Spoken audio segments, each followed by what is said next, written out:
Subscribe कीजिए हमारे channel को।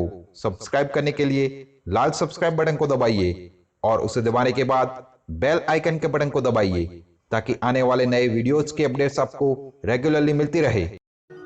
ग्रह शांति तथा सर्व सुखों की इच्छा रखने वालों को बुधवार का व्रत करना चाहिए।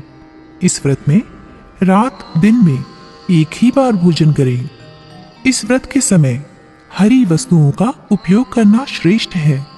व्रत के अंत में शंकर जी की पूजा धूप बेलपत्र आदि से करनी चाहिए।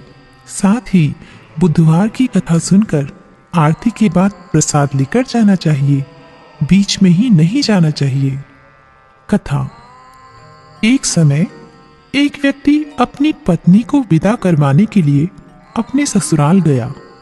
वहां पर कुछ दिन रहने के बाद सास ससुर से विदा करने के लिए कहा, किंतु सबने कहा कि आज बुधवार का दिन है, आज के दिन गमन नहीं करते हैं।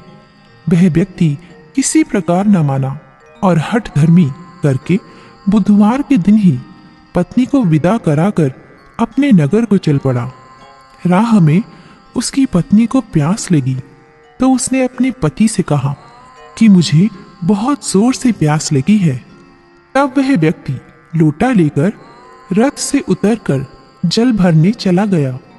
जैसे ही वह व्यक्ति पानी लेकर अपनी पत्नी के निकट आया तो वह यह देखकर आश्चर्यचकित रह गया कि ठीक उसकी ही जैसी सूरत तथा वेशभूषा वाला एक और व्यक्ति उसकी पत्नी के पास रथ में बैठा हुआ है।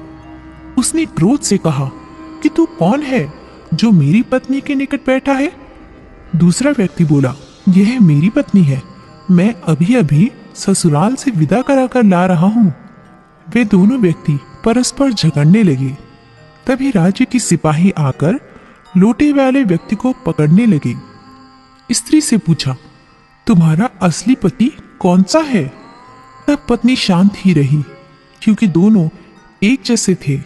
वे किसे अपना असली पति कहें?